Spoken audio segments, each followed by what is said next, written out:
Ladies and gentlemen, under the visionary theme, Futurize, Bengaluru Tech Summit 2025, BTS 2025 marks the rise of a full-spectrum global tech platform designed for scale, speed, and strategic impact. Please note, this year, BTS reimagines how industries connect, offering a dynamic marketplace where buyers from diverse sectors engage directly with disruptive startups, agile SMEs, global enterprises, managed service providers, tech solution vendors, system integrators, investors, and of course, not to forget the thought leaders. On behalf of the Department of Electronics, Information Technology and Biotechnology, Government of Karnataka, and Software Technology Parks of India, STPI Bengaluru, I am Shankar Prakash, extending a very, very warm welcome to all of you to the 28th edition of Bangalore Tech Summit inauguration. Tammellarigu Adarada Hurutpurvaka Swagata, Suswagata. As per the wonderful tradition of our state Karnataka, at the outset there will be the rendering of Nadagite. Request all of you to kindly rise. Dr. Ramya and team will render Nadagite. Jaya Bharata Jananiya Tanujate, Jaya He Karnataka Mate.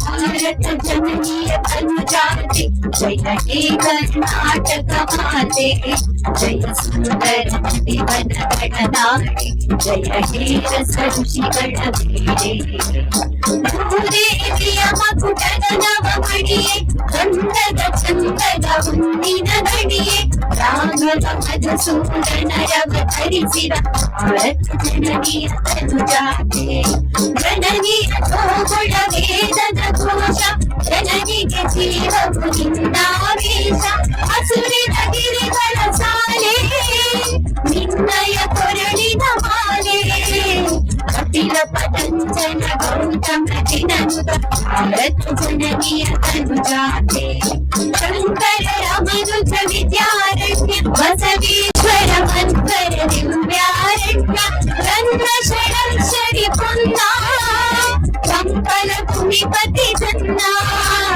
Kumara ವ್ಯಾಸರ ಮಂಗಳ ಧಾಮ ಕೋಗಿಲೆಗಳ ಪುಣ್ಯಾರಾಮ ನಾನಕ ರಾಮಾನಂದ ಕಬೀರರ ಭಾರತ ಜನನಿಯ ತನುಜಾತೆ ಭೈರಪ್ಪ ಹೊಯ್ಸಳರಾಳಿದ ನಾಡಿ ಕಂಕಣ ಗಗನರ ನೆಚ್ಚಿನ ಬೀಡೆ ಕೃಷ್ಣ ಶರಾವತಿ ತುಂಗ ಕಾವೇರಿಯವರ ರಂಗ ಚೈತನ್ಯ ಪರಮಹಂಸ ವಿವೇಕರ ಭಾರತ ಜನನಿಯ ತನುಜಾತೆ ಸರ್ವ ಜನಾಂಗದ ಶಾಂತಿಯ ತೋಟ ರಸಿಕರ ಮಂಗಳ ಸೆಳೆಯುವ ನೋಟ ಹಿಂದೂ ಕ್ರೈಸ್ತ ಮುಸಲ್ಮಾನ ಪಾರಸಿಕ ಜೈನರು ಧ್ಯಾನ ಜನಕನ ಹೋಲುವ ದೊರೆಗಳ ಧಾಮ ಗಾಯಕ ವೈದಿಕರ ರಾಮ ಕನ್ನಡ ನುಡಿ ಕುಣಿದಾಡುವ ದೇಹ ಕನ್ನಡ ತಾಯಿಯ ಮಕ್ಕಳ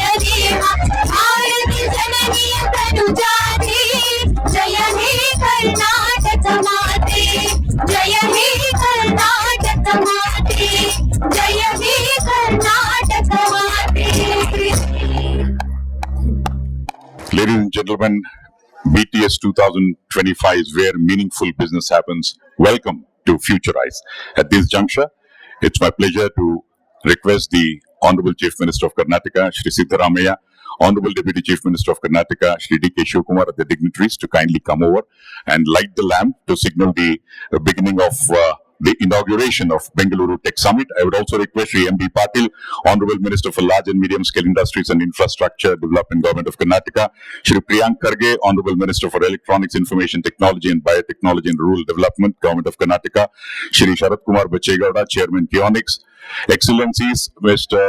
Jan Christian Vestre, Minister of Health and Care Services, Norway, Excellency Ms. Ilse Einer, President of the Bavarian State Parliament, Germany, Excellency Mr. Rafael Rosinski, Deputy Minister, Digital Affairs, Poland, Lord Mayor Nicholas Risi, Lord Mayor of Melbourne, Australia, Shri Chris Gopalakrishnan, Dr. Kiran Mazumdar Shah, Shri Prashant Prakash, request you to kindly come over, sir.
this juncture, I would request Dr. Manjulayan, Secretary to Government, Department of Electronics, IT, BT and SNT Government of Karnataka, for the opening remarks and contest setting. Ladies and gentlemen, let's welcome on stage Dr.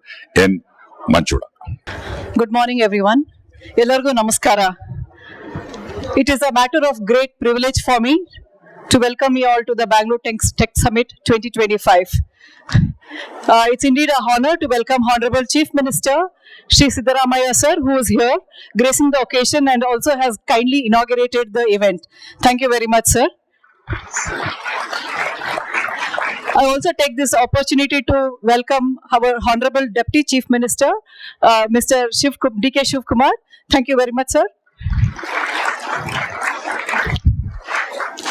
I also take this opportunity to welcome Honorable Minister for Industries, Medium and Large and Medium Industries and Infrastructure Development, Shri M.B. Patil, sir. I also take this opportunity to invite Honorable Minister for Information Technology, Biotechnology and Rural Development and Panchayat Raj, Shri Priyank Kharge, sir.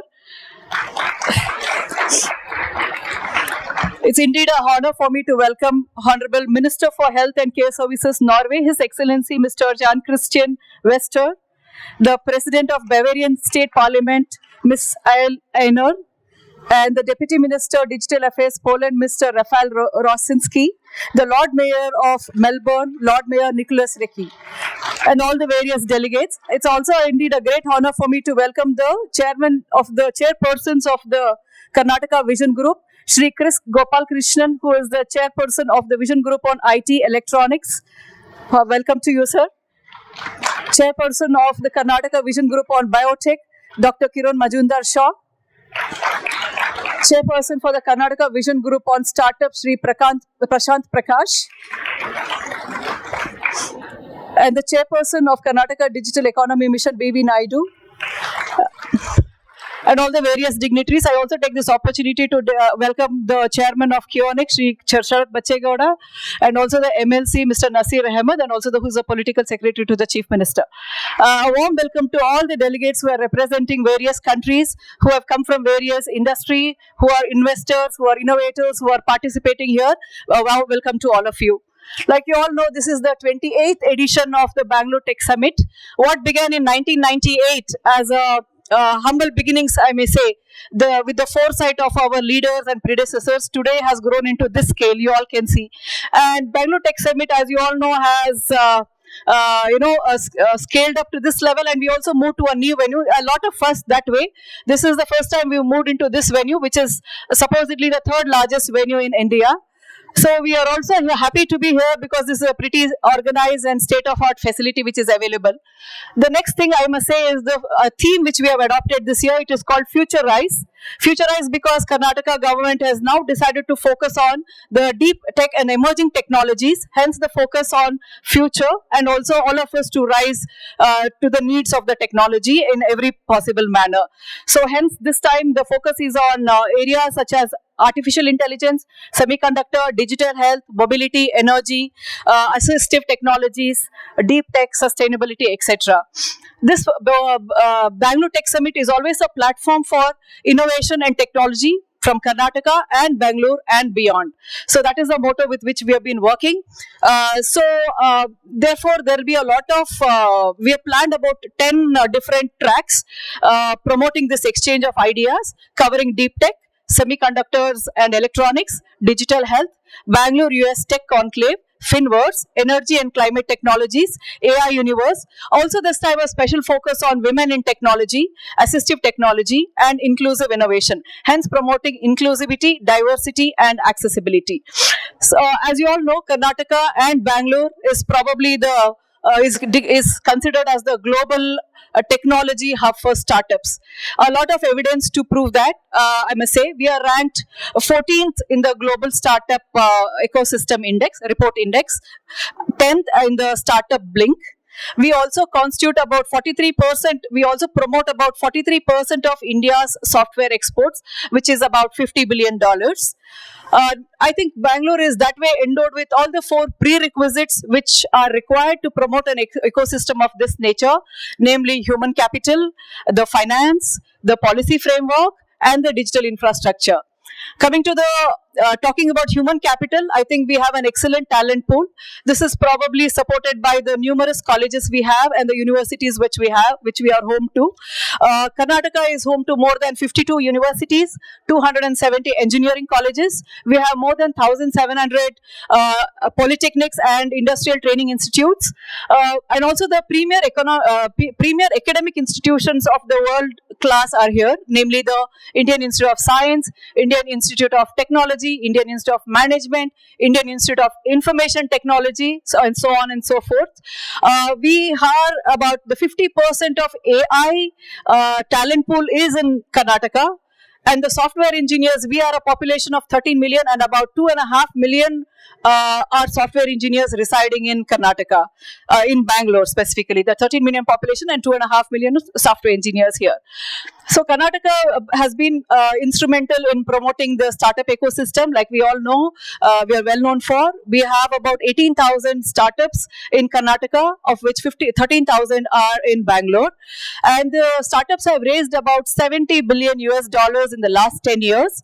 We are also home to about 50 unicorns out of the 122 unicorns in the country, which are valued about $190 billion. And of these 32 unicorns happen to be in Bangalore. We also are home to more than 85 Sunicorns and 317 Minicons too.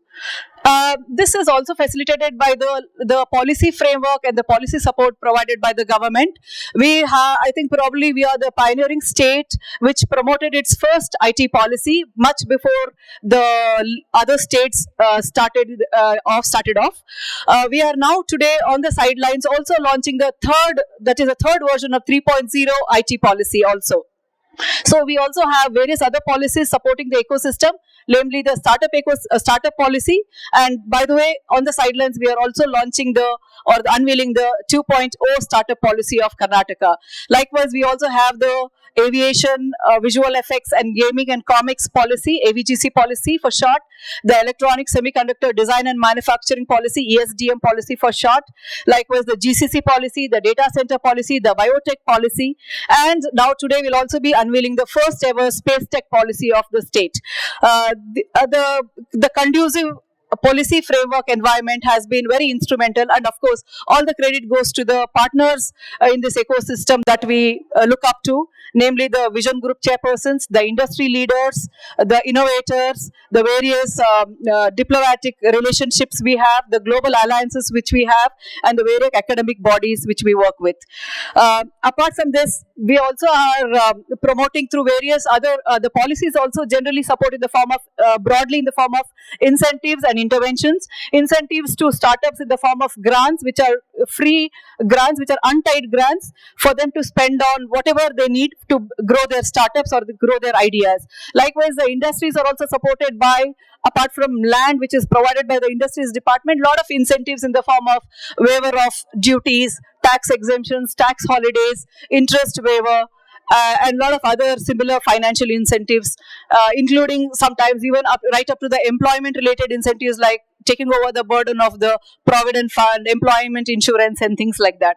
So apart from this, there are a lot of interventions which positively are done by the policies, which cover majorly like promoting R&D. So we establish centers of excellences, incubation centers, accelerators, and various fund of funds, etc.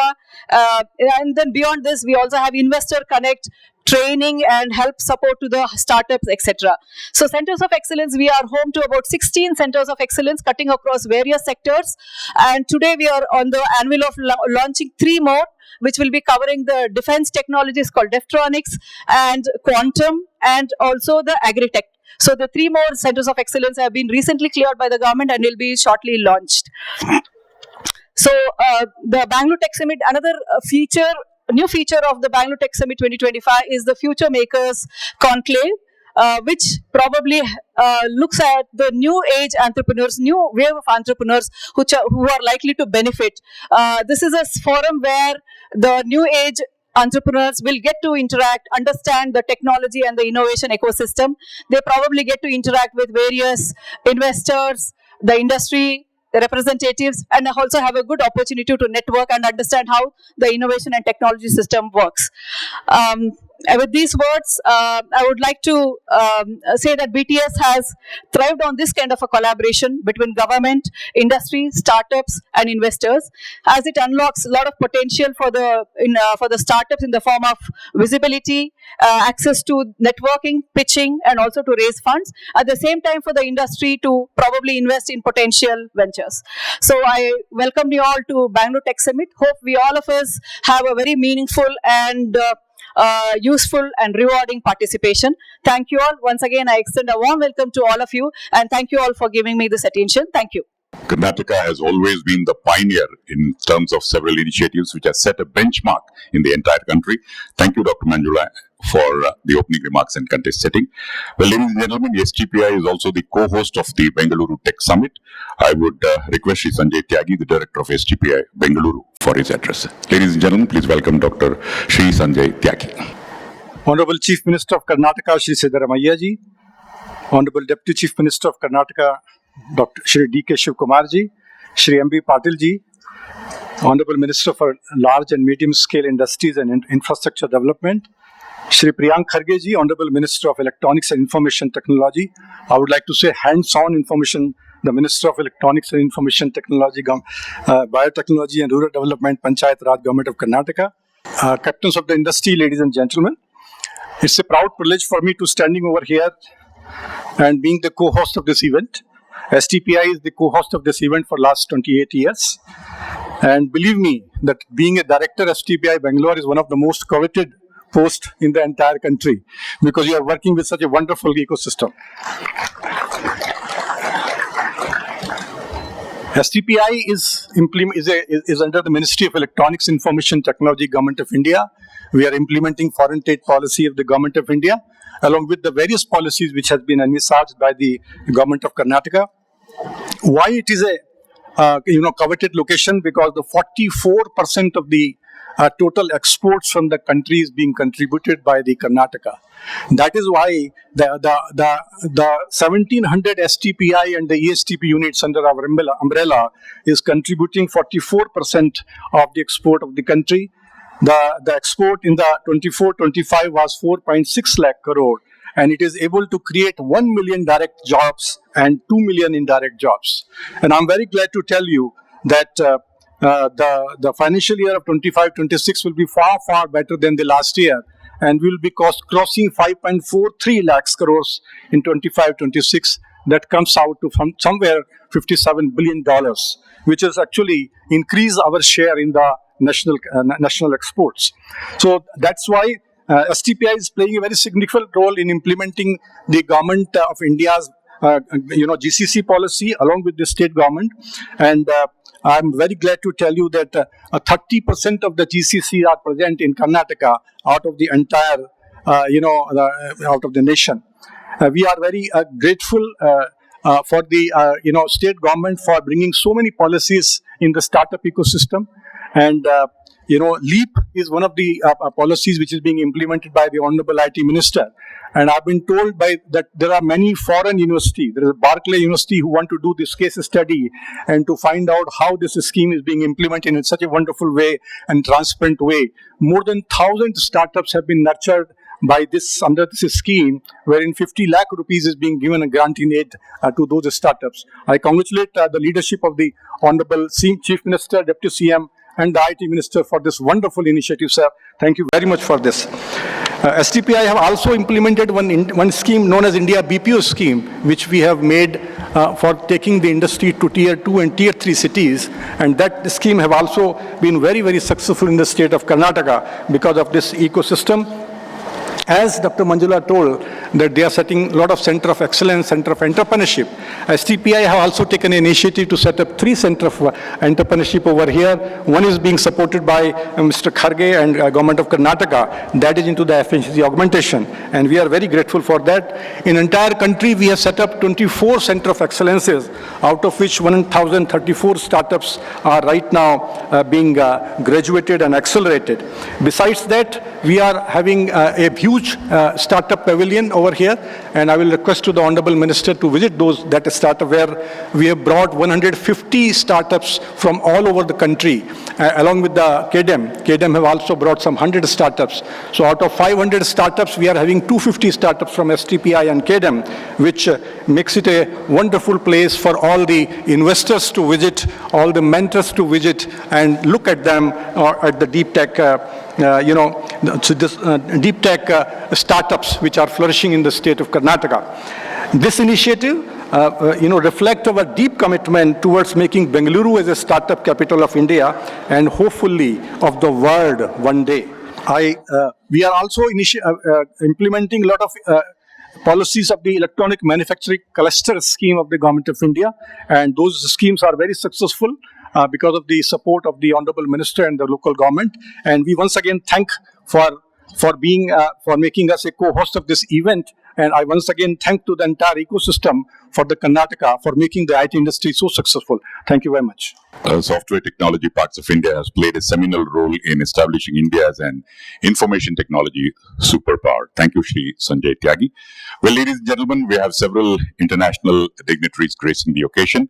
First of all, I would request Lord Mayor Nicholas Risi, the Lord Mayor of Melbourne, Australia, to please come over here and address all of us. Put your hands together for Lord Mayor Nicholas Risi. Thank you very much for that kind introduction. I won't go through all the acknowledgements of great people who are here today. There are just so many of you. But I will say a special g'day to Hilary McGeechee, who is the Australian Consul General here in Bangalore. Namaste. Welcome to all of you. I am very, very honoured to be here representing Melbourne, Victoria and Australia at this conference.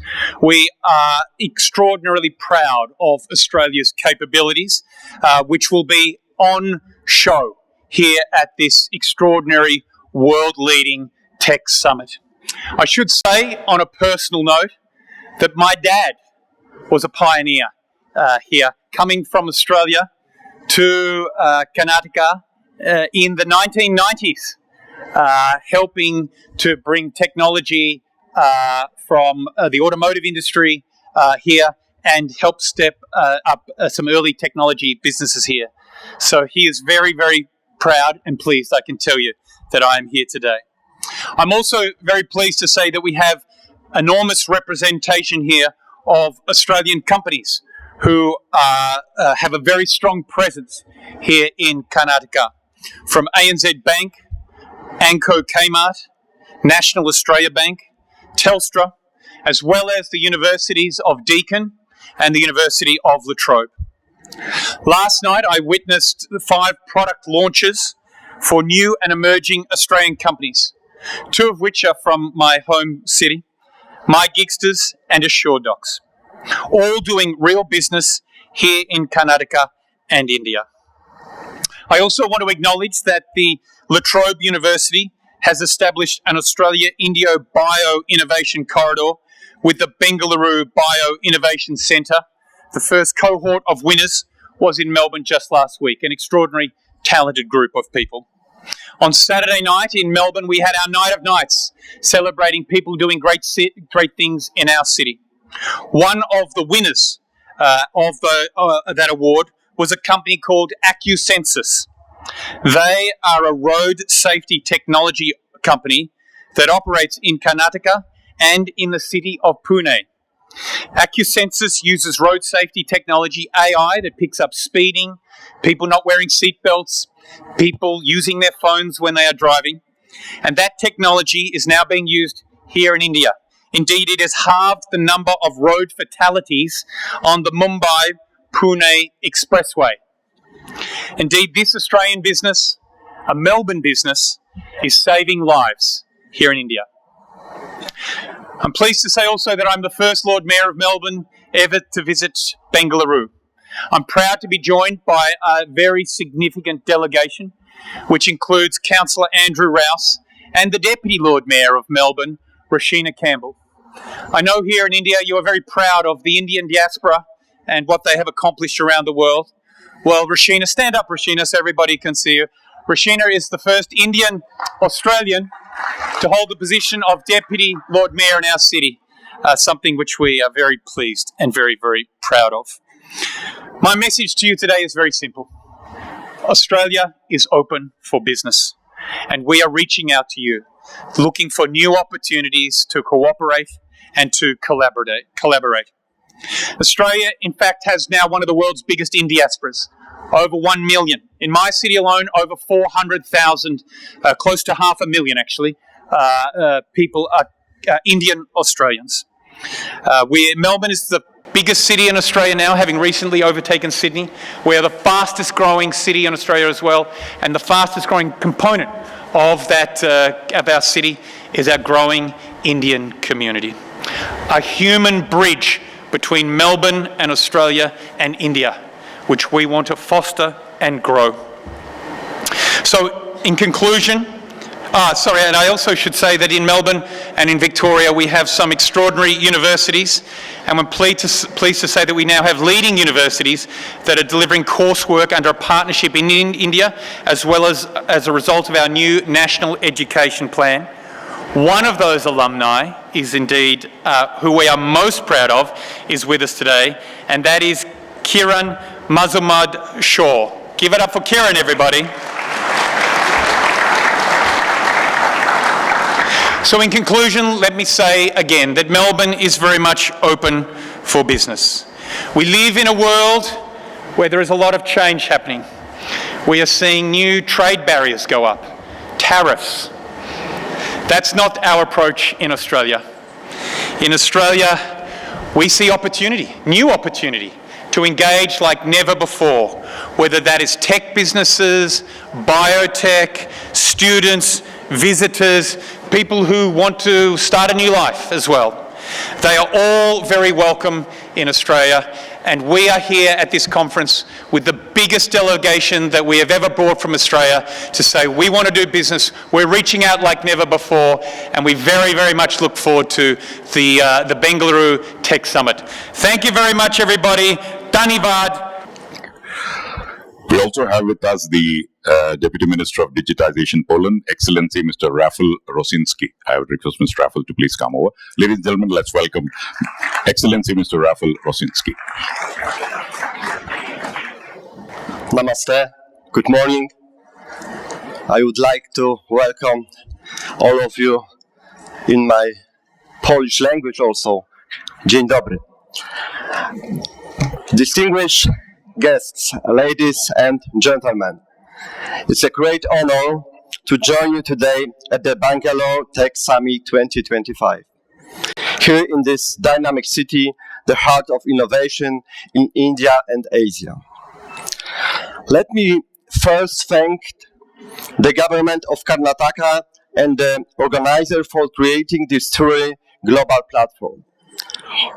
With thousands of innovators, entrepreneurs, and researchers gathered under one roof, BTS 2025 is not only a showcase of technology, it's a celebration of human creativity.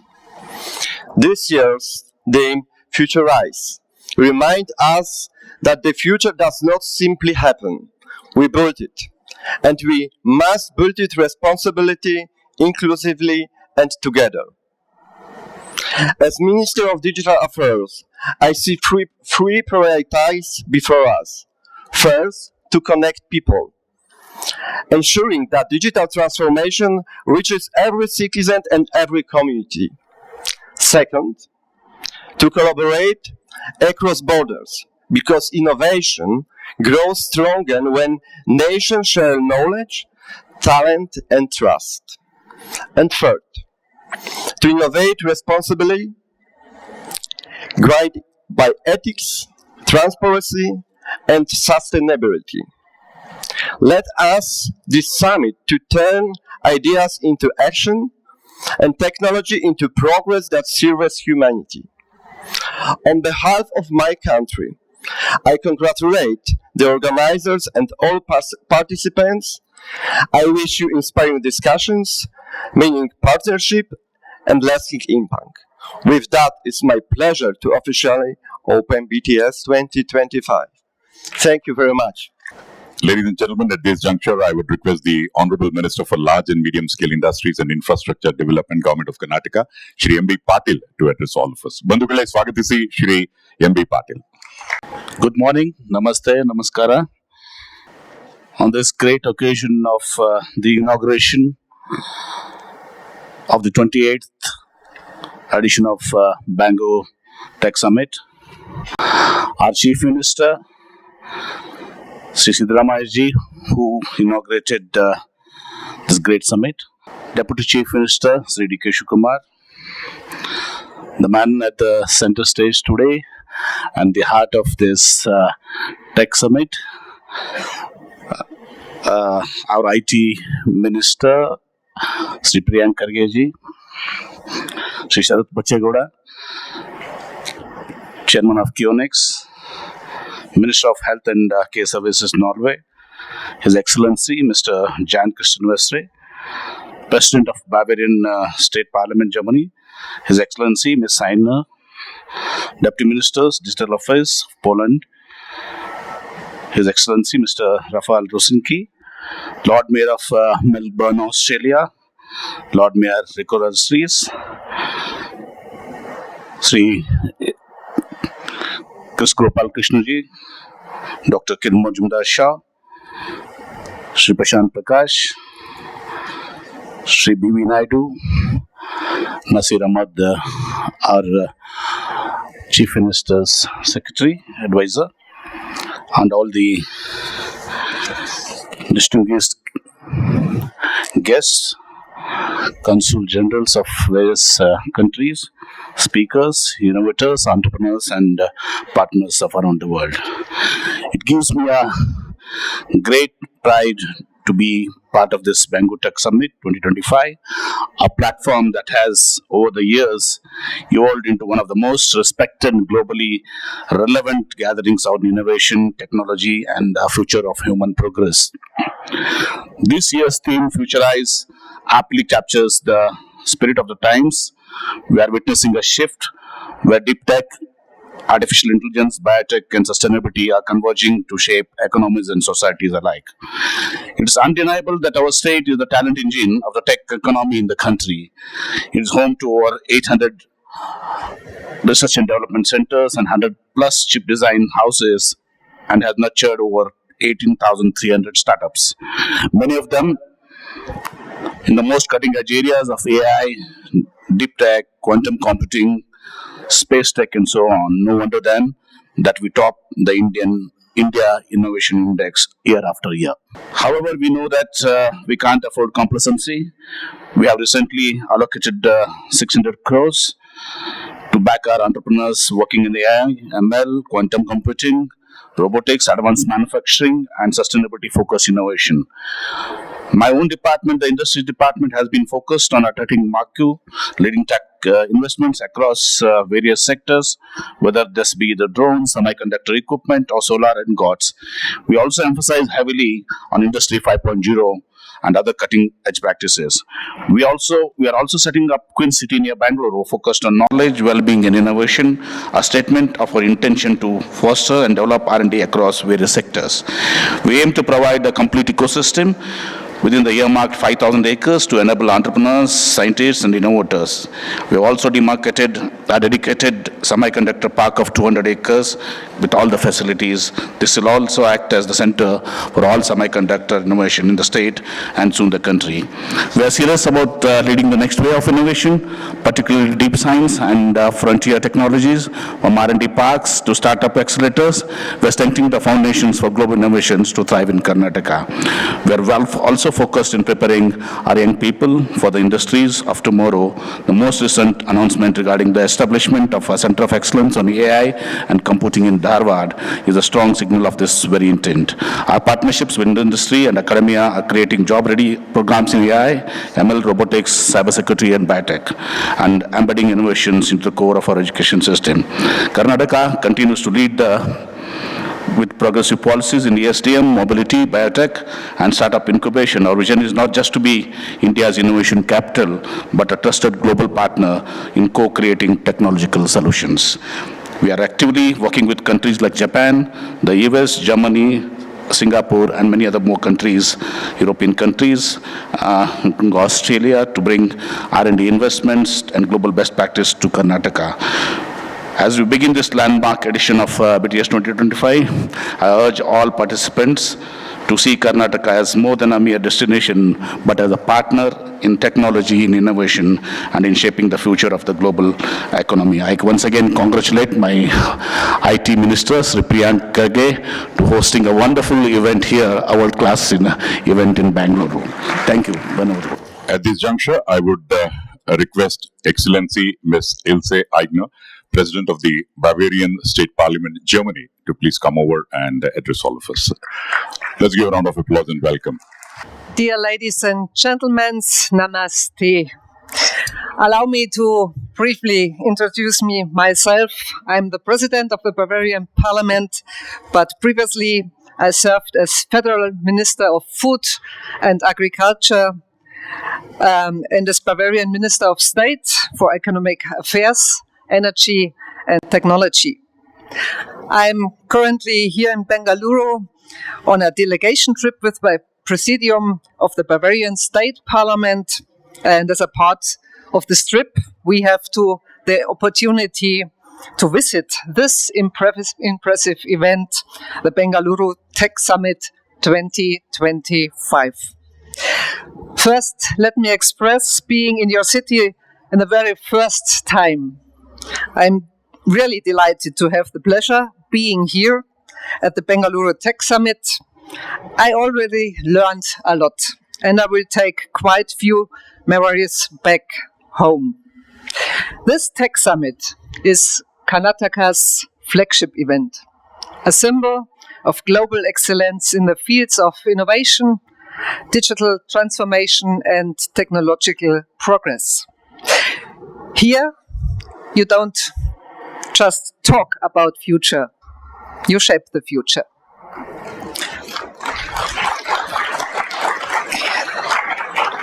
From my time as Bavarian Minister of State and through my biography as an electrical engineer, I feel very connected to topics like innovation and entrepreneurship. In this context, I co-founded the Bits and Pretzels Founders Festival in Munich, a network summit for founders and investors, which has developed into the leading festival for the European startup scene. From this experience, I know how important platforms like this Tech Summit are for innovation and growth. And I have to say, this summit is beyond impressive.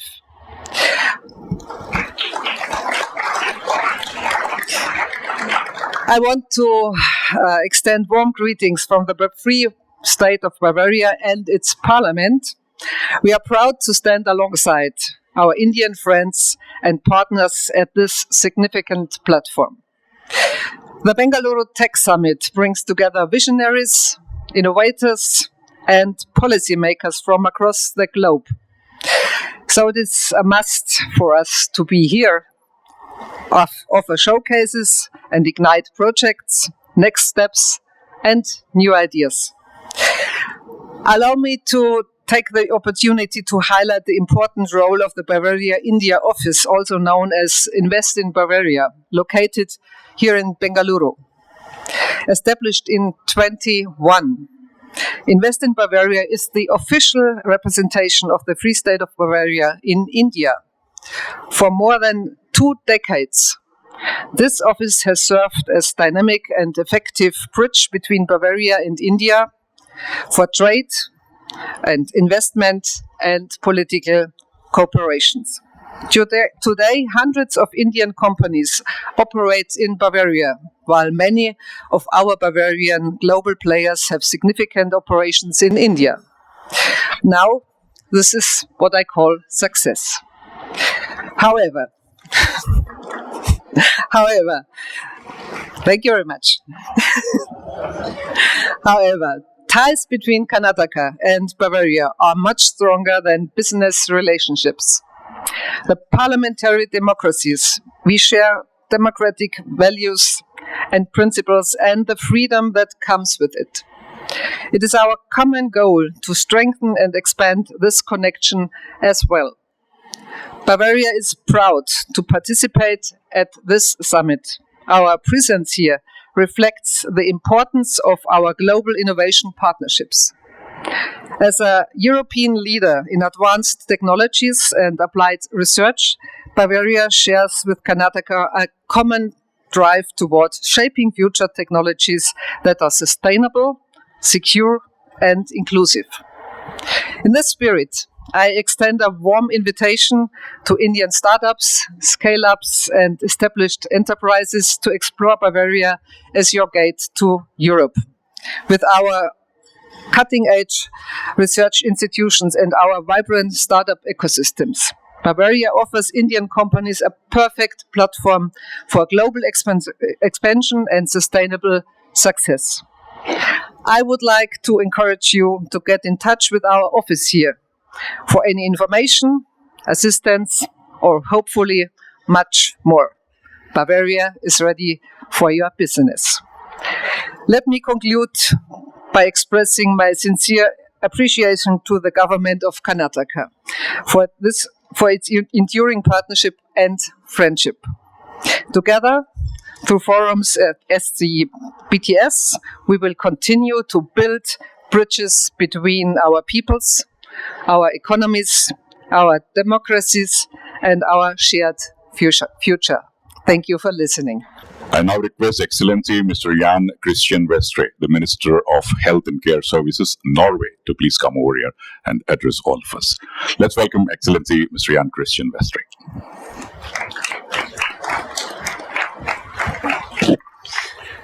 So, Honorable Minister and Deputy Chief Minister, Minister Karge, Ministers, Excellencies, business partners, ladies and gentlemen, friends, Namaskara. It is with great honor I wish you all a very good morning here at the inauguration of the Bangalore Tech Summit. Shub Hoda Ya. Today is the time to rise and to shine.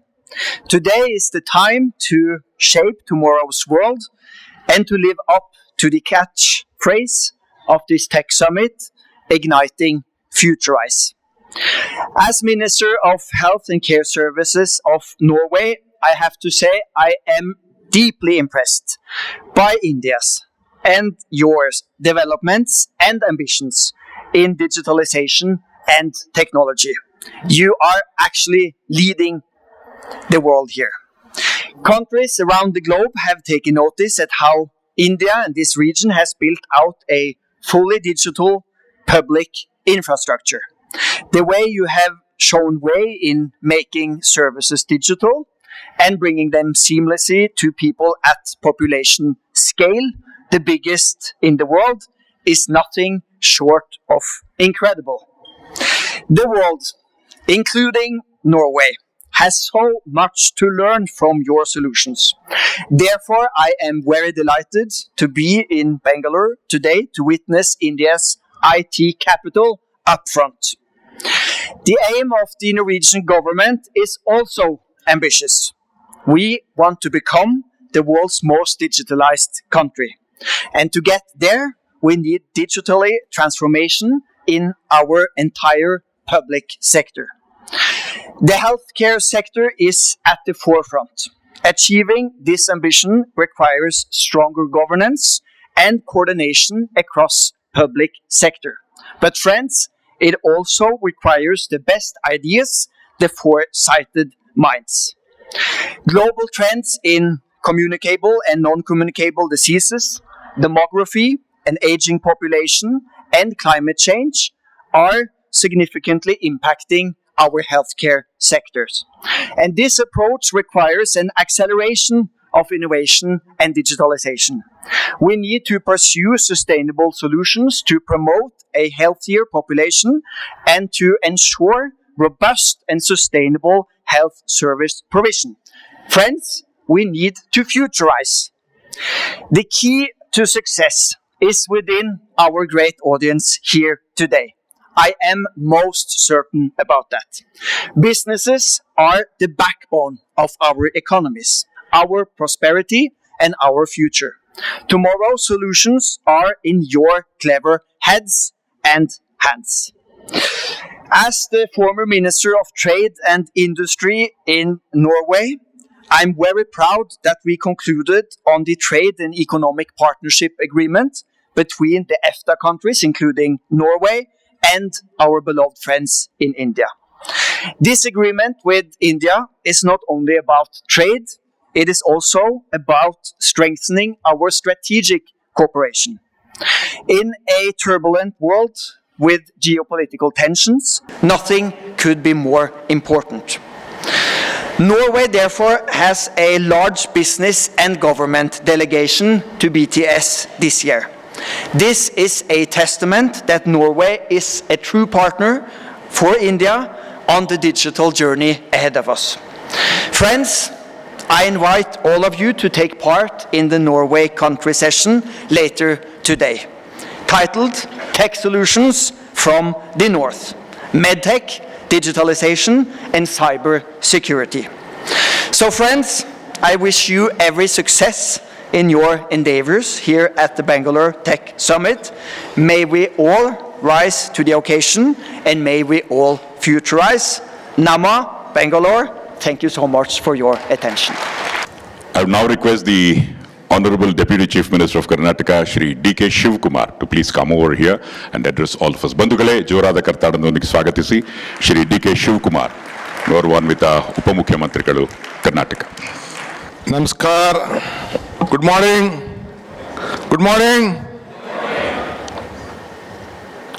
Honorable Chief Minister Siddaramaiah ji, my colleague, who is the large-scale industries minister, Mr. M.B. Patil, the man of the day, who has bring an IT revolution again to Bangalore, Mr. Priyanka Kharge ji, His Excellency Mr. John Christ Wester, His Excellency Aysar Ager from Germany, His Excellency Rafael Rosaki, Lord Mayor from, I think, inaugurated this hall, great hall, Mr. Resh, Mr. Chris Gopal Krishna ji, Kiran Muzaffar ji, Prashant Kishore, my colleague Sharat Bachegoda, and all the consulates, ambassadors, dignitaries, industry leaders, innovators, change makers, and my friends. It is my privilege to welcome all of you to Bangalore Tech Summit today under the inspiring theme of Futureize. Futureize is not a slogan. It is a change.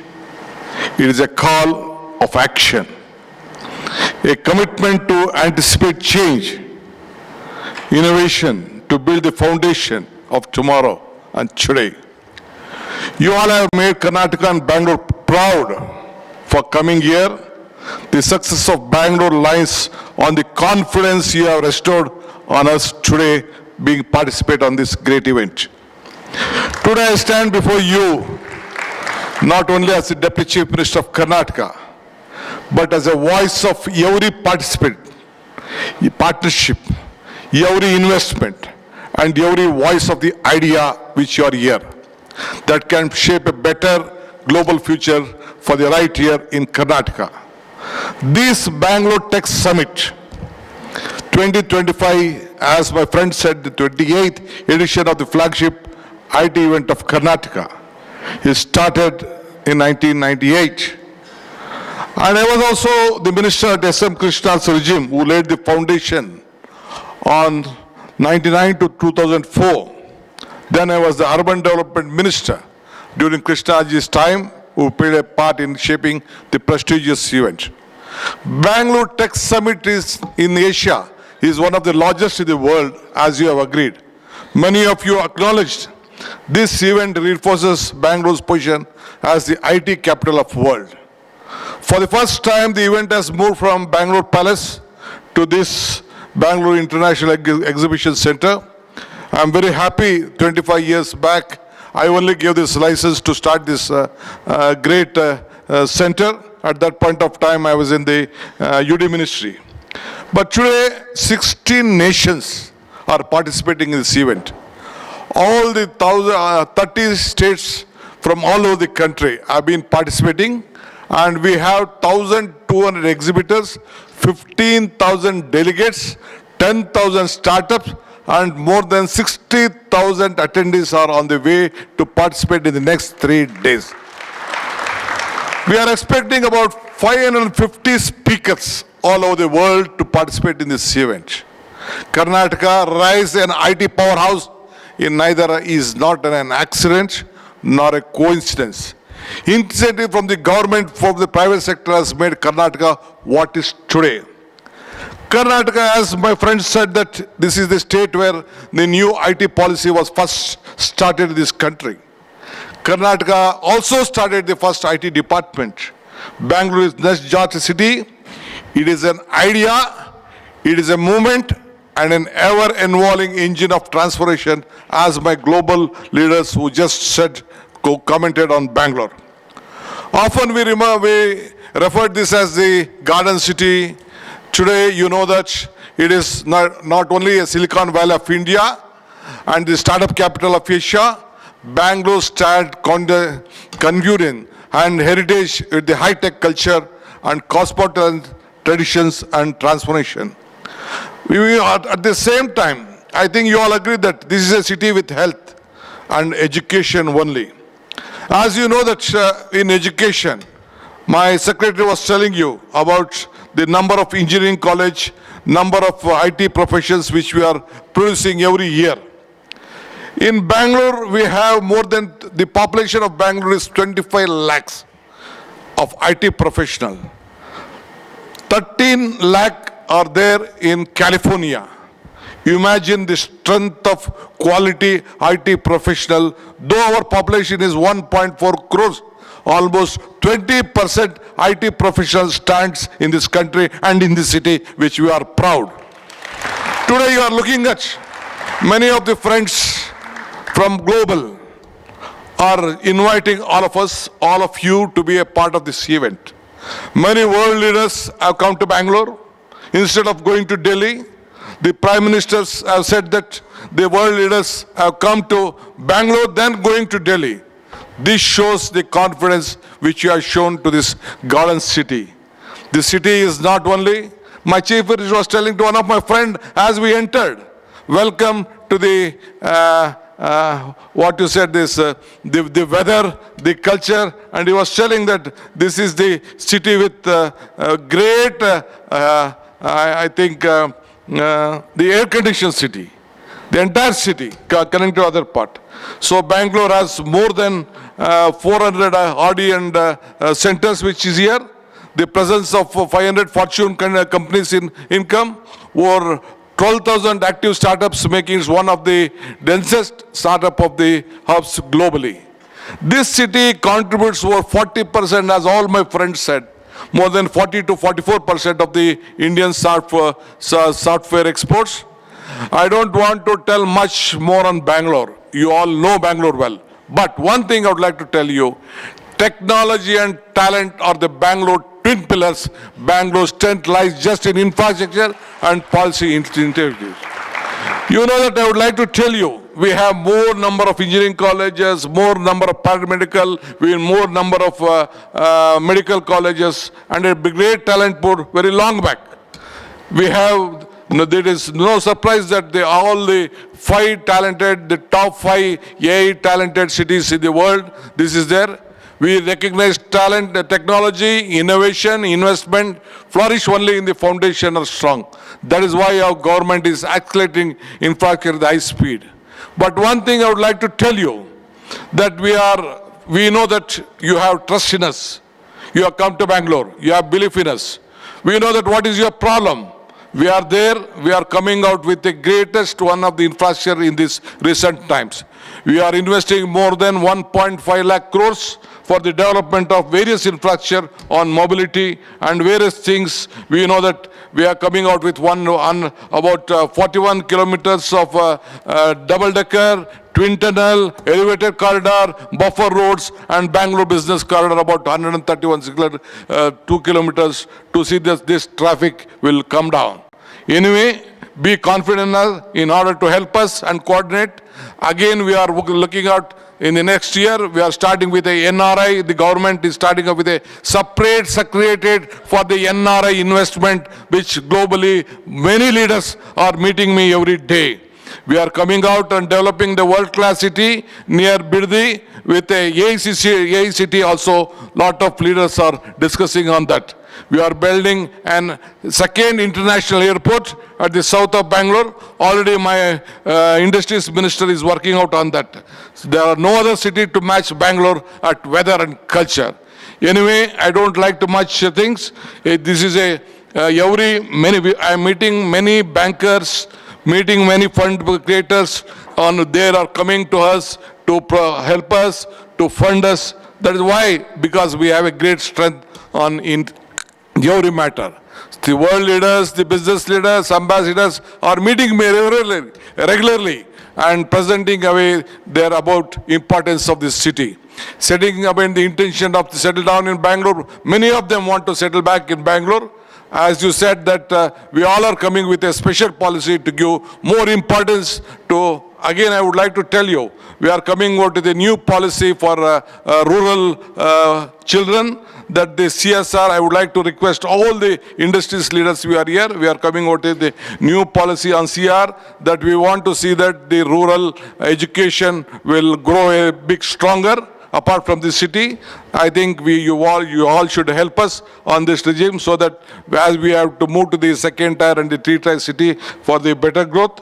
Anyway, let us build the future where technology and creativity and extend all possible support for the mutual growth. Let us join together, make everyone strong. I believe that if you are strong, we are strong. We all are looking forward for a mutual cooperation. Let us all work together for a better Bangalore and better Karnataka and better India. Once again, we will be there. We want all of your suggestion, cooperation in the discussion. I think many speakers will then come out. Our leaders will take note of this. Let us all join together. I always tell that joining together is the beginning, thinking together is the progress, working together is the success. I hope that let us all work together to make Karnataka and India proud. Thank you. And once again, I would like to assure you, this is your city. Your city. We are on the globe. We want to compete on globally. We want global leaders to be in Bangalore. We want issues to be shared here. And this is your city which you can grow and make strong. Thank you once again. Jai Hind, Jai Karnataka, Jai Bharat. Well, ladies and gentlemen, Karnataka today marks a historic milestone in its digital democracy momentum.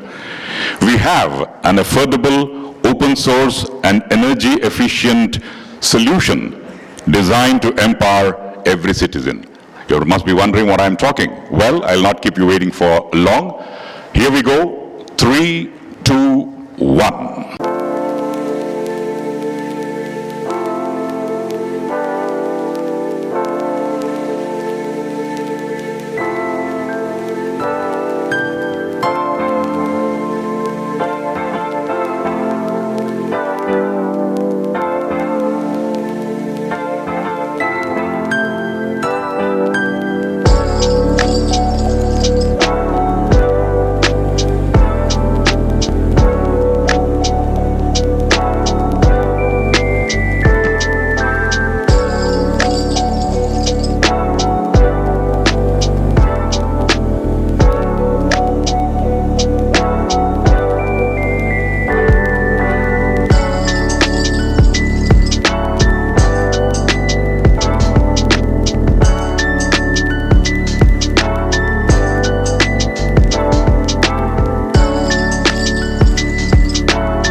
would now request the Honorable Chief Minister, Shri Siddaramaiah, Honorable DCM, Shri D.K. Shivkumar, Shri M.B. Patil, Shri Priyank Kharge, Shri Sharath Kumar Bachigowda, Madam Manjula, Shri Rahul to please come over here for the KEO device launch. Well, ladies and gentlemen, it's preloaded with Ubuntu operating system, productivity tools, programming tools, chatbot, and learning platforms. It creates low-cost solution while multi-mode connectivity and seamless over-the-air updates. This initiative is more than a technological breakthrough. It is a social commitment to democratize access to computing. Across Karnataka's schools, institutions, small businesses, startups and government citizen services, especially in rural and remote regions, and I'm not able to understand the mute silence in the hall. Ladies and gentlemen, yes, put your hands together.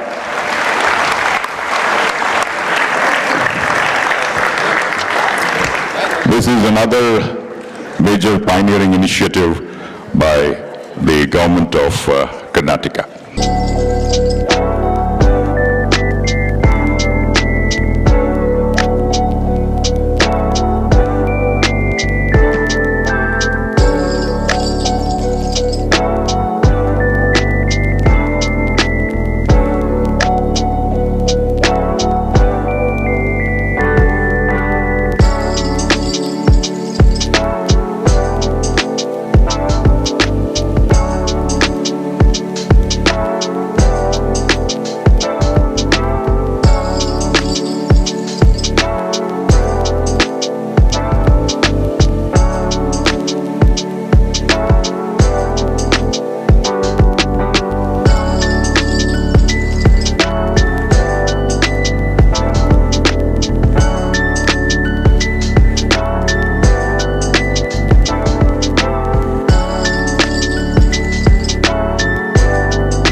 Honorable Deputy Chief Minister of Karnataka, Sri D.K. Shivkumar, Honorable Minister of Large and Medium Industries and Infrastructure Development, Government of Karnataka, Sri M.B. Patil, Honorable Minister of Electronics, IT and BT, Rural Development and Panchayat Raj, Government of Karnataka, Sri Priyank Kharge, Honorable Minister of Health and Care Services, Norway, Mr. John Christian Westre, Honorable President of the Bavarian State Parliament, Germany, Ms. Heiner, Honorable Deputy Chief Minister of Digital Affairs, Poland, Mr. Rafal Rosinski, Honorable Lord Mayor of Melbourne, Australia, Lord Mayor Nicholas Rees, Chairman Karnataka Vision Group on IT and Electronics and co-founder Infosys, Sri Krish Gopal Krishna, Chairperson of Karnataka Vision Group on Biotech and Executive Chairperson, Biocon Limited, Bengaluru, Dr. Kiran Majumdar Shah, Chairperson of Karnataka Vision Group on Startups and founding partner, Sri Prashant Prakash,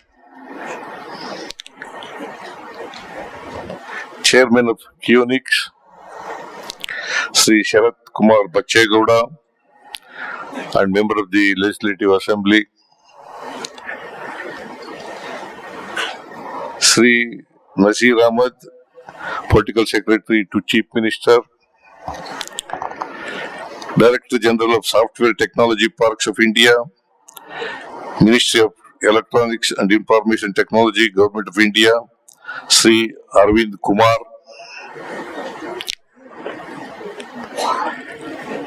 Chairman of Karnataka Digital Economy Mission, Sri B.V. Naidu,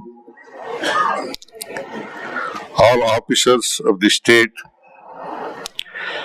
dignitaries from India and abroad, distinguished industry leaders, global investors, academics, founders, innovators, and every one of you gathered here today.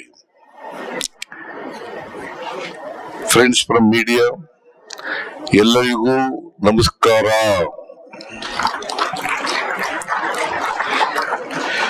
It is my profound privilege to welcome you all to the 28th edition of the Bangalore Tech Summit, Karnataka flagship global celebration of innovation, technology, and future thinking. On behalf of the people of Karnataka and our government, I extend warm greetings to every delegate who has traveled from across India and the world to join us here in Bengaluru.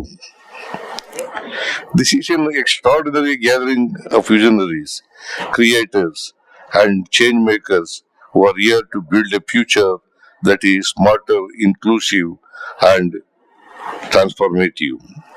For nearly 3 decades, the Bangalore Tech Summit has been beacon for the world peace, where ideas take flight, where technologies converge, where partnerships are forged, and where the world looks to understand where the future is headed.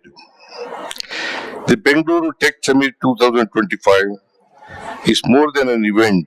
It is a global stage for ideas, investment, innovation, and transformation. Hosted at the expansive Bangalore International Exhibition Center from 2018 to 20th November, this edition ushers in bold new chapter. This year's theme, Futurize, to shape the unknown scale, the unimaginable, and shift the world forward, captures the essence of your collective mission. And the theme, Bangalore Tech Summit 2025, brings together the 9 defining tracks present the frontier of global innovation. Across these tracks, more than 600 global speakers, 1,200 plus exhibitors, 60 plus country delegations, and thousands of innovators will define what the next decade of technology will look like, and just for Karnataka or India, but for the entire world. Bangalore Tech Summit 2025 is a stage of its transformation. It links academia to industry, it links startup to investors, it links frontier to research to policymakers, it links global markets to Karnataka's deep reservoir of intellectual and entrepreneurial talent. With Futurize, we reaffirm our belief that technology must drive social good, economic justice, sustainable development, inclusion, and prosperity for all. As we stand ahead of the next digital revolution, driven by artificial intelligence, quantum, biotech, space, and green tech, Bangalore Tech Summit 2005 is Karnataka's invitation to the world to create future that is bold, humane, and transformative.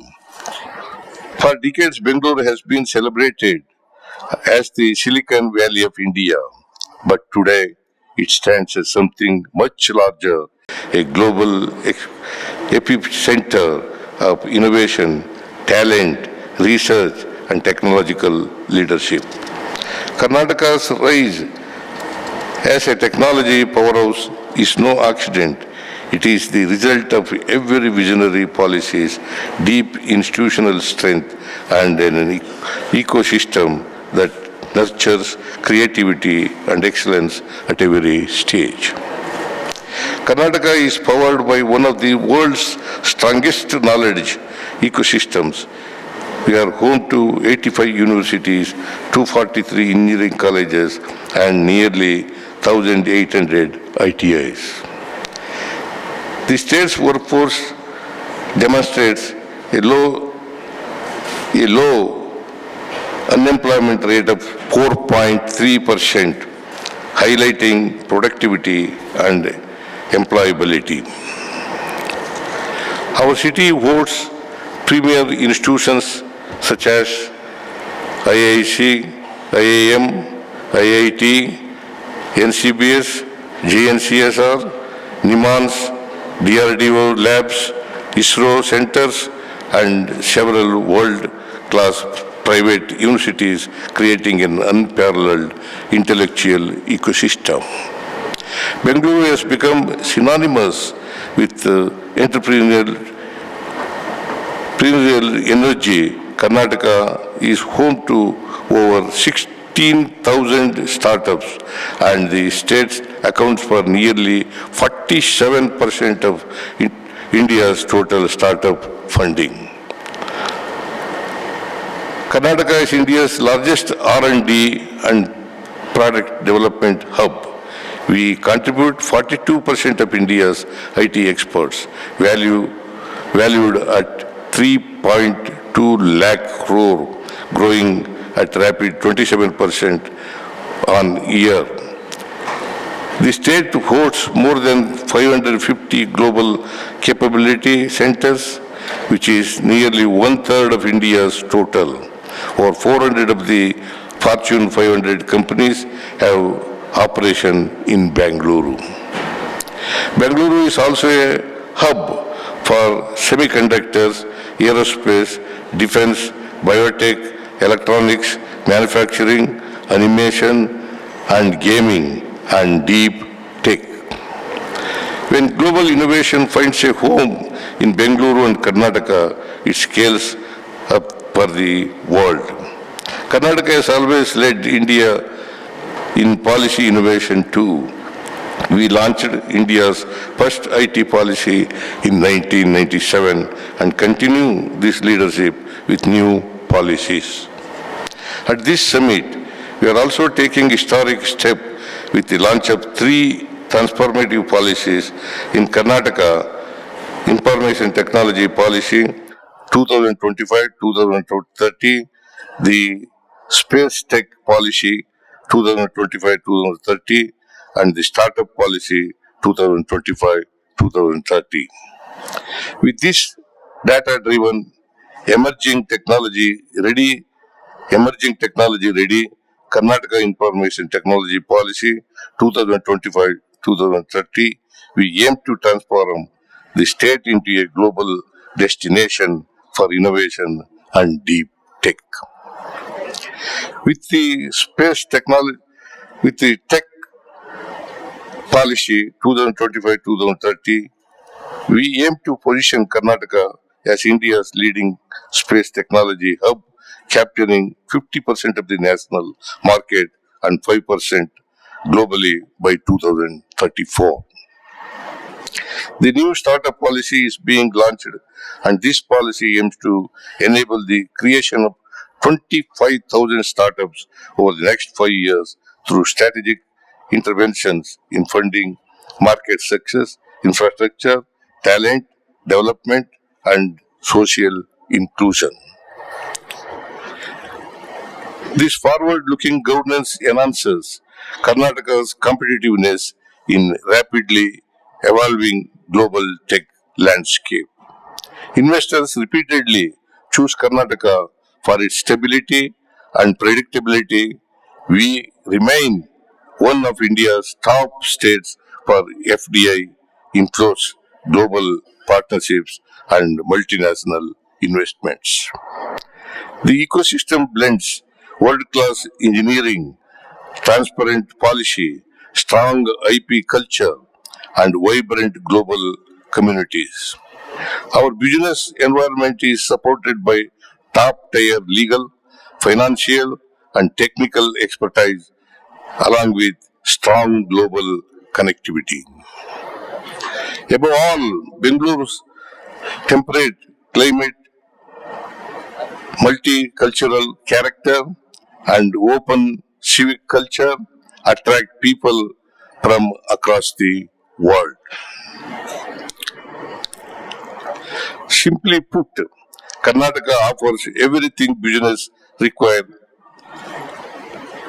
from research to markets, from infrastructure to talent. Innovation thrives where quality of life thrives. Karnataka is not simply participating in the global tech revolution, it is leading it.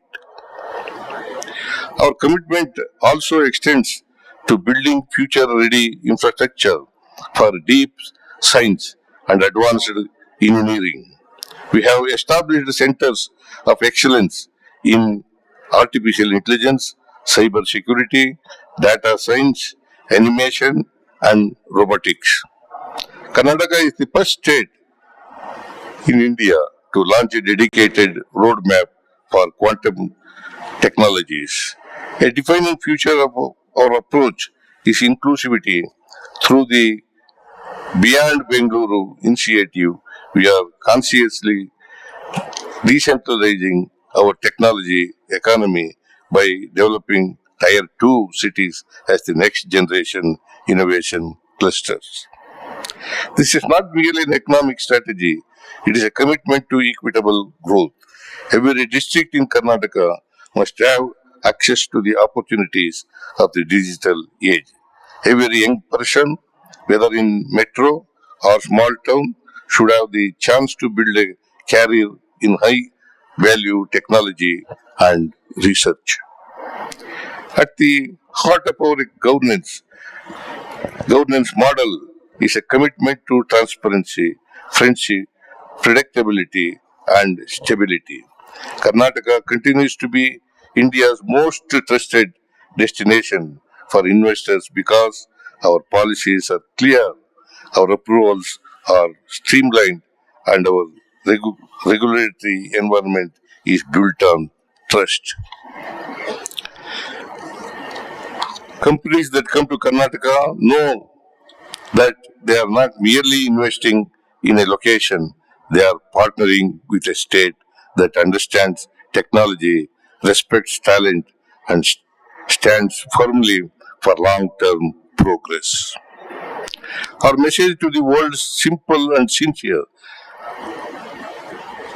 and government of Karnataka is here to support you.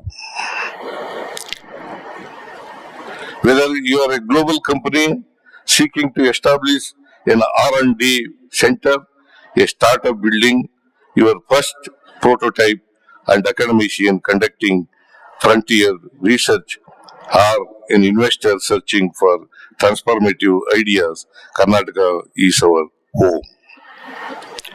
We will provide the infrastructure, the skills, the policy environment, the talent pipeline, and above all, the confidence that your ambition will find every possible support here. I call upon every innovator, researcher, founder, investor, student, and leader gathered here to join us in shaping the future. Let us work together to ensure that artificial intelligence becomes a force for inclusion, that quantum technologies unlock new frontiers of science, that biotechnology and space tech push the boundaries of human progress, and that deep tech solutions address the biggest challenges of our time.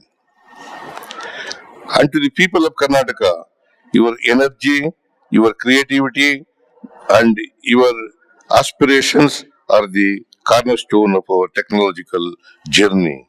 This summit, the future it represents belongs to you. Let us use the next 3 days to connect, co-create, and commit ourselves to shared mission to futurize our world and build a tomorrow that is more advanced and more inclusive and more humane. With that resolve, I am honored to declare the Bangalore Tech Summit 2025 open. Thank you. Jai Hind, Jai Karnataka. Thank you all. I would request Shri Priyank Kharge to kindly come over and give a memento to the Honorable Chief Minister. Ladies and gentlemen, let's give a round of applause and thank the Honorable Chief Minister Shri Siddaramaiah for a highly inspiring and motivating remarks. And the next 3 days will be fruitful towards making the sector stronger, bigger and better. Request the entire audience to kindly stay back, the international dignitaries to please stay back, because for the next 30 minutes we are going to have a power-packed plenary which involves Shri Priyank Kharge, Dr. Kiran Mazumdar-Shaw, Shri Chris Gopalakrishnan, Shri Prashant Prakash, and moderated by Shri Lingaraju Saukar. So request all of you to kindly be in your seats, because that is the inaugural plenary, the high-impact inaugural session. The plenary will unfold in a few moments from now. We would like to thank the Honorable Chief Minister of Karnataka, Shri Siddaramaiah, the Honorable Deputy Chief Minister of Karnataka, Shri D.K. Shiv Kumar, the Honorable Minister for Large and Medium Industries and Infrastructure Development, Shri M.B. Patil. Shri Priyank Kharge will come back in a few moments. Request all of you to kindly be in your seats. The high-impact plenary in a short while from now will bring together the chairs of Karnataka's vision groups with the Honorable Minister Shri Kharge, Priyank Kharge, to discuss how India can accelerate beyond incremental progress and move towards breakthrough, pole vaulting growth. The conversation will explore bold strategies, sectoral priorities, policy enablers, and innovation pathways that can position Karnataka and India as a global leader in technology, entrepreneurship, and future-ready development. Request our esteemed delegates to please be seated. Request all of you to kindly be seated, because we are in for a power-packed 30-minute conversation which would probably motivate all of us for further innovation and growth. So request our esteemed audience, you have been very cooperative right now. Request all of you to please stay back, as the inaugural session will be over in the next 30 minutes with the interesting conversation in a short while from now, involving the Honorable Minister Shri Priyank Kharge, Dr. Kiran Mazumdar-Shaw, Shri Chris Gopalakrishnan, Shri Prashant Prakash, and will be moderated by Shri Lingaraju Saukar, the President of Kindrel India. Request all of you to stay back. It's really wonderful to be back on this fascinating panel. The last time the theme on this panel was Unbound, and Unbound was about celebrating Karnataka's enduring leadership. And with this year getting into pole vaulting is about unleashing our ambition. So it's a logical flow from where we go to. And again, beautiful session with BTS 2025 on announcing the various policies, really very good. So in the interest of time, let's get clearly started off with you, Minister Priyank.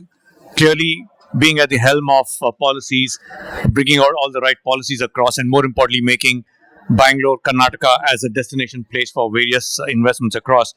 You've been a very strong advocate on the policy part of it. From maintaining Karnataka's lead as a laboratory for innovation, what policies and economic enablers do you see can help transform us into the next level from your perspective? Well, I think firstly, we need to devise policies where investments don't come toward, where talent doesn't go towards investment, investment comes towards talent. And Karnataka has a great talent base everywhere. And that's why a few months back, we have announced the LEAP program, that's the Local Economic Accelerator program. So in this program, we are figuring out the cluster strength. So we have designated Manipal, Udupi, Mangaluru as a cluster, Hubli, Belagavi, Dharwad as a cluster, Bengaluru Rural, Mysuru as a cluster, Kalburgi as one cluster, Raichur as a cluster. And what is the demographic dividend we have there, the talent pool that is available there, and what sector can we disrupt there? So based on that, we are ensuring, we are accentuating, we are accelerating technology there. So in IIIT Dharwad, just 2 days back, we announced Deftronics as well as Quantum. In Kalburgi, we announced the Agriculture Accelerator Program. Mangaluru, we announced the Center of Excellence for Marine Biotech. So I think that if we want to pole vault, we need to create these local economic engines for innovation, for invention. So build a solid base of skills, top it up with accelerators, top that up with centers of excellence, top that up with budget, and top that up with policies. I think when we do this, we will be able to ensure that innovations and inventions happen across Karnataka. We'll be able to get the right talent to invent and innovate, not just for Karnataka, but for the world as well. So I think that is something that the government of Karnataka has taken extremely seriously, the LEAP program. And probably in a year or two, you will see great results coming out from our initiative of Beyond Bengaluru. I think very well put across that it's not one piece of it, but it's a layered approach of how right from the foundational level as we go to the top. So Chris, if I may pick up from this point about pole vaulting Karnataka, pole vaulting things across, I think you've always been a strong proponent that look, we got to move from being implementers of others' ideas to becoming inventors. And you very clearly see that look, there are these new spaces in quantum AI where nobody's a leader yet, and that's a space with which we can. So would like to get your views on that and how you see that as an art of possible for us here. So we have the largest talent base in the country when it comes to technology. But this talent has to now reimagine the role that they're going to play from a services-led growth to a product-led growth. Now this is necessary for Karnataka. Minister Kage already talked about each city, each location taking responsibility for a particular area.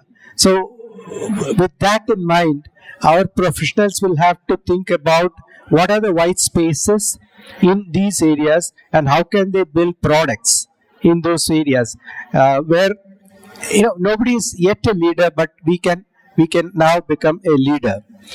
Second thing is our IT professionals will have to think about collaborating across the value chain, not just in their own organization, but they need to work with the research ecosystem, they need to work with the startup ecosystem, they can act as investors, mentors, founders, employee, many roles are there. So they need to make sure that they actively participate in creating that complete value chain in Karnataka, not let some other region or state take part in that at this point. And last but not the least, I would say that jobs are changing and jobs will continue to evolve, change, and we have to make sure that we stay relevant. We have to be retrained. We have to make sure that we have a role to play in making this happen. So the three things that I talk about are, how do you create a product-led economy within Karnataka, the white spaces that you have, how do you collaborate across the value chain from all the way to research to innovation to entrepreneurship, and last but not the least, how do you stay relevant? I think you spoke about product, and I'll come to Prashant, but before that, Kiran, to you, right? I think with the convergence of biotechnology, computation, and engineering all happening close by, you're very passionate about this with bio-digital sovereignty as a area. And from your point of view and your vantage point, how do you see that we should not miss this wave, but actually not just create, but ride the wave of this area? So first and foremost, I think it is well recognized the world over that the future of biology is computational. And Karnataka had the vision to create the Institute of Biotechnology and Bioinformatics and Applied Biotechnology 25 years ago as an institute that was going to focus on computational biology. And I think that investment, that vision has paid off big time for us, because today IBAB is considered a center of excellence, not just in Karnataka, but in the country. And I think we should keep investing in now this sector in a big way, because we have the unique opportunity of combining, IT and biotech in a futuristic way. And I think investing in bio IT or computational biology or quantum biology is going to make us lead globally. So to me, the opportunity we have in Karnataka, in India, is to double down on ensuring that we get deeper and deeper insights into biology through these AI, computational biological models, data science, etc., etc. And what better place than Bangalore to do all this? And we already have a number of companies who are already beginning to invest in this sector, and we should support them. And I think Karnataka has played a very important role in supporting these nascent companies that have already initiated a lot of active work in this area. I must remind you that even Art Park is focusing on computational biology based startups. And the CRISPR bits technology has also come out of this understanding. And I think if you think about the fact that Strand Genomics was one of the very early startups in India that focused on genomics and the power of IT to deliver on genomics, tells you that the mindset is there, the thinking is there, but we now need to invest big time to get that going. Every company today in the world which operates in the biopharma, biotech space cannot succeed without embedding AI, without embedding deep tech in whatever it's doing. Today, the kind of deep insights we're getting into biotech and biology is something mind-boggling. And I think without that, you will, and actually with it, you will be innovating in a transformational way and in an exponential way. And I think that's what we should be focusing on. I know that in our own company, we are really, really beginning to invest big time in deep tech and, computational systems. So I think this is a unique opportunity. And I think our biggest competition is China. I think Chinese companies have already started investing in this area. And I think we as a country must take that risk, because risk is the biggest deterrent of investing in these new areas. And we have the boldness, we can take affordable risk, because whatever we do in India is very competitive when it comes to cost of investing in this kind of risk. That's my view. Thank you. I think from laying out that look, it's not really starting off now, but it's been there before as a foundational layer by the institutions, and building on top of that. And we have the at-scale data that we must collect and leverage and convert into IP. Absolutely. Thank you. So with that, getting on to you, Prashant, clearly you're a firm believer of capital following clarity of vision. And with that as a backdrop, it's sort of a counter question to you, right? Do you really believe, and do you believe that India's startup ecosystem is ready to pole vault into creating IP, which is where our focus has to go, especially in ventures around deep tech, synthetic biology, dev tech, and many of those areas? What's your view on that, Prashant?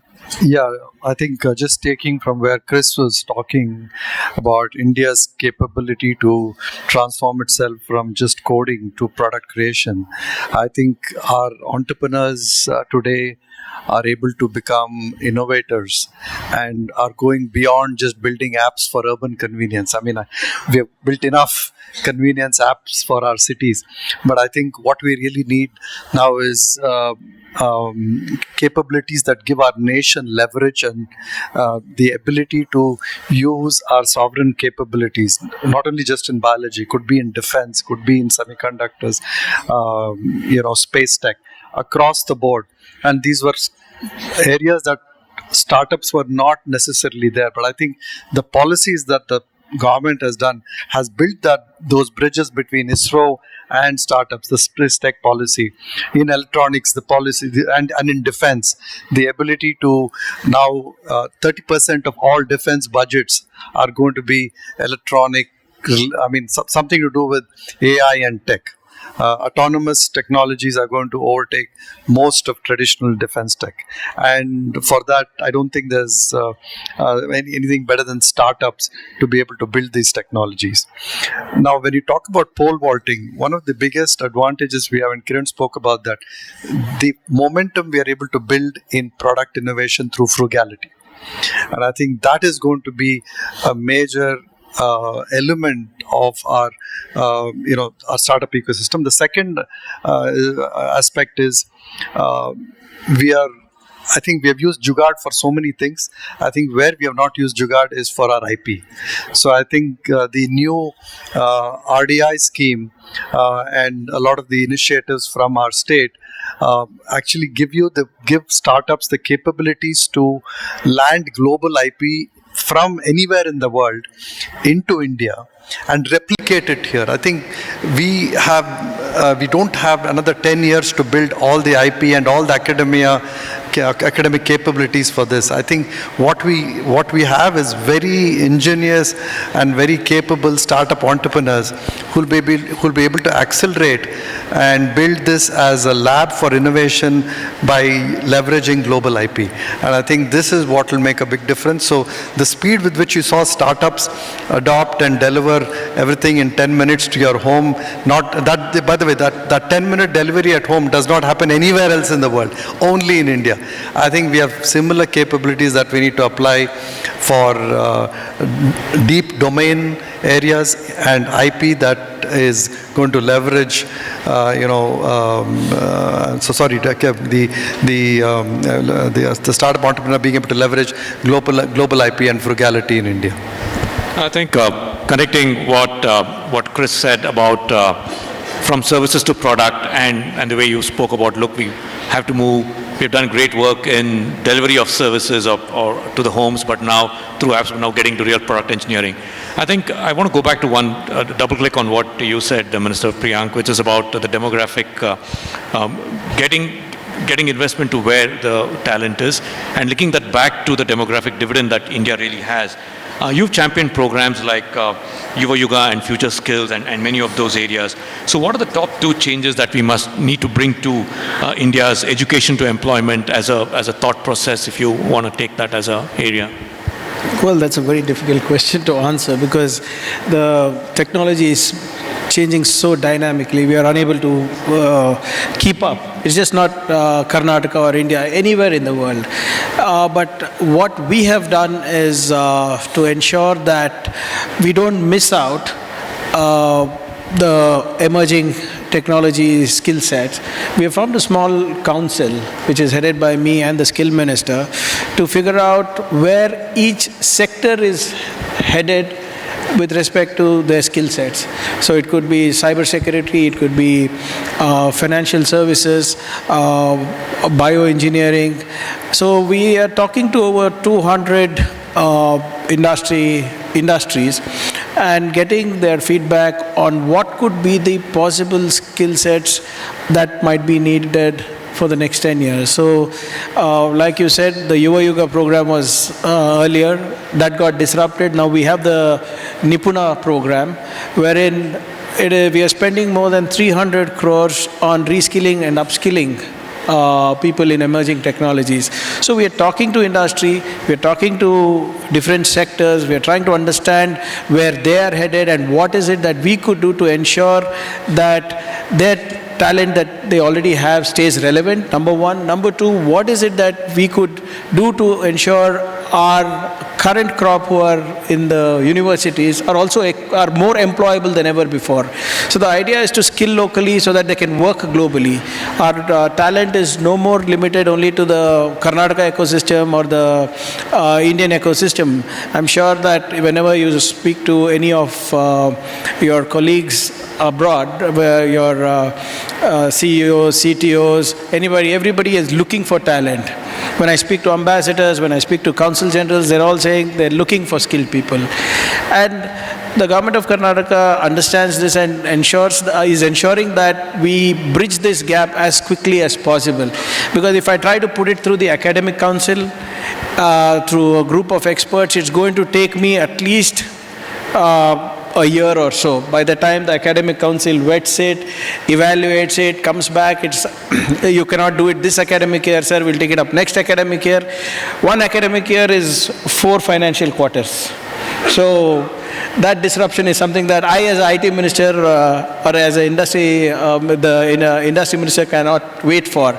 So we have brought in these quick fixes, which are ensuring that we deliver employable skill sets in emerging technologies along with our industry partners. For the first time, we are allowing CSR money and the corporate development fund along with the government fund to come in.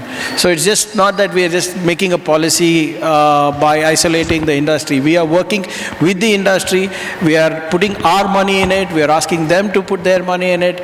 We are asking them what kind of disruption they are expecting and how do we correct that disruption in talent. So yeah, we are pretty hands-on on that. I think very clearly when you speak about this, you can connect back to the good work that's happened by the government in bringing industry, academia, and the policymakers, all of them together, and having them do give the inputs of what's the right thing. So building on that theme, talking about industry and academia, Kiran, and following that, Chris, to you is, like, how do we move from this, how do we build on from the mindset of problem solving to problem defining, and then how do we get the industry, academia to go to the next level of mentorship and so on? Any thoughts on that? Yeah, so I think, we have to be very relevant in terms of the education we provide. And I think Karnataka government has actually got the right attitude to really make sure that our education stays relevant and stays relevant in terms of building skills and employable skills. That's very important. Now, I think the public-private partnership and the academia-industry partnerships, I think, are really beginning to become very visible. And what we need to make sure is that we create an enabling environment where we cut out all the kind of what the minister described as the bureaucracy that is involved in shaping our curriculum for the future. Time is not standing still. Technology is not waiting. And we have to make sure that we are absolutely cutting edge. So I think getting into these partnerships is very key. I know that we ourselves are working very closely with the Karnataka government. Project-based learning, internship-based education, all this is going to be extremely important, where industry opens up its doors to academic institutions and to students, and most importantly to teachers and faculty, to come and understand what's going on in the world. See, very often I think education is working in silos. They are trapped in a kind of a time warp where they are giving out a curriculum that's dated. They need to see what's happening in terms of how industry is progressing, what kind of skills does industry need. So I personally believe internship programs are very valuable in the academic setting. Research-oriented, project-based learning is extremely important. We should not just be building technologies, we should be solving problems with technologies. That is the mindset you need. So you just explained about the 10-minute delivery. This was a problem that was solved in a city like Bangalore, where the traffic, the kind of intensity of traffic was making it very difficult to get any service delivered in time. And yet they found algorithms and ways of doing it in less than 10 minutes. I think these are the kind of very innovative companies and technologies that can actually start creating this ecosystem of innovative startups. I think very clear on that, and getting on a similar path with you, Prashant. Bangalore's been the cradle of the IT revolution, whichever way you look at it, right?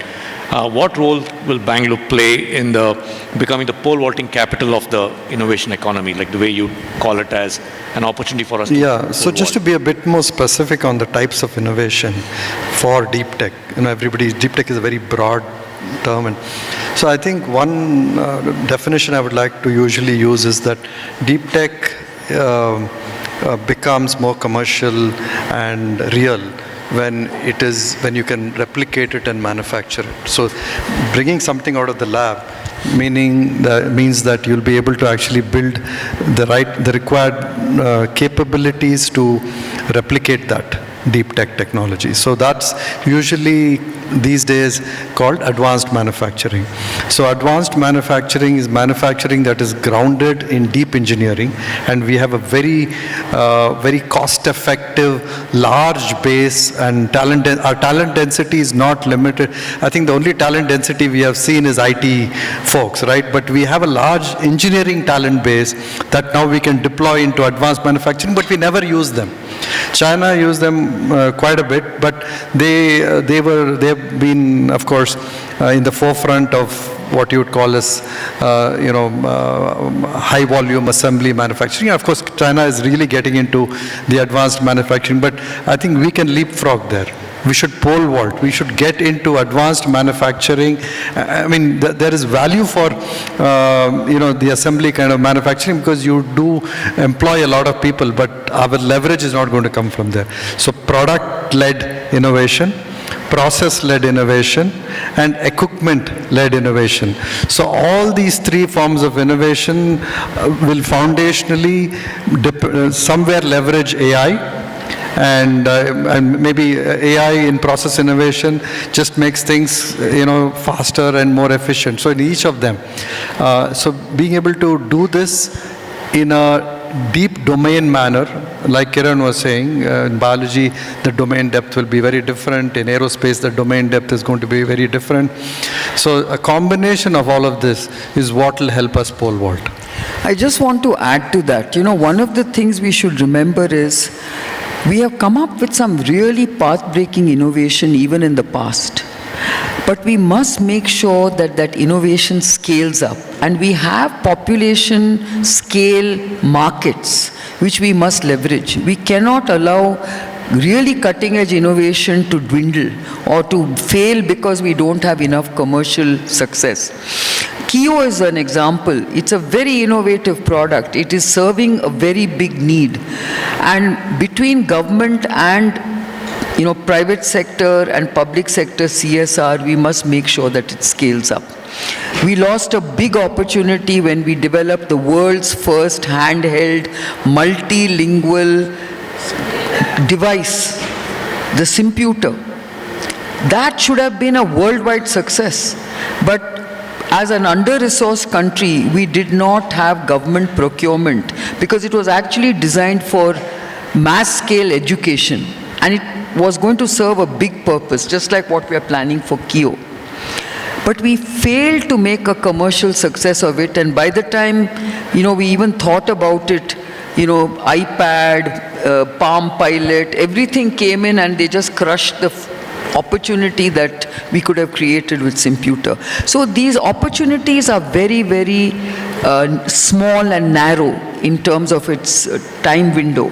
And we should not miss these opportunities. That's another thing I wanted to say. No, I think you brought an interesting segue into the path of scaling across. And Chris, you're a very passionate believer and also been a proponent of how industry needs to engage and acquire startups so that they can translate that innovation back in, but also give them the platform to scale. What's your point of view on that, and how you do see that? So Kiran talked about how we need to integrate with academia, with the ecosystem, etc. So I'm going to actually make this into a homework for industry. So industry must ask how much they are investing in R&D. They must make sure that they're investing more than global average. Otherwise, we will not catch up. Every company must ask the question, in my industry, am I below global average or above global average? Second question to ask is, how much of my R&D is within the company versus outside the company? I think 50% of the R&D must be invested outside the company. So that forces you to actually look at startups, that forces you to look at academic institutions, etc. The third metric you should look at is what percentage of your current revenue comes from products and technology introduced in the last 3 years or last 5 years. It will tell you how fast you are renewing your product portfolio.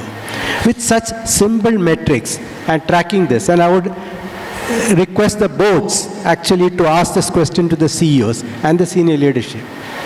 This will force industry to play a very active role in making sure that the innovation ecosystem is very strong. Today, we think innovation ecosystem means startups only, but that's not sufficient. We need the large industry ecosystem that exists to also innovate. And if we don't do that, we will actually not succeed. So these simple questions and how we institutionalize these in industry, and that's why I'm saying this is a homework for industry, we should do this across every company, every industry sector. But I think you should ask Prashant the question, how risk taking our investors when it comes to innovation. Because I think the biggest problem industry has is the moment they increase their R&D spend, they are crucified. But I think, there was not a huge understanding of the opportunity by the investors. I think the investors are getting better at understanding that opportunity. And, if you see deep tech was not a mainstream something, everybody was worried about the gestation period. It takes 10 years for these. Yeah, but I think there's a little bit of a fad. Today, anything to do with AI, people will invest. No, beyond AI, I think people are starting to look at Kiran. Anyway, I think if you look at the number of startups, what I'm glad is government is stepping forward now to actually backstop in some way. The RDI fund which Government of India has created is $12 billion. We don't have a private sector VC fund which is $1 billion. Government of India has created a $12 billion VC fund for deep tech. Second, the Karnataka government, I'm really surprised. Every time I talk to Mr. Karge, he talks about a new set of investments. These are not investments, these are actually grants to startups, etc. I think you should have also a policy for SME, for innovating and creating products and things like that. So, government. To stay informed about the startup ecosystem, subscribe to MyStartup TV.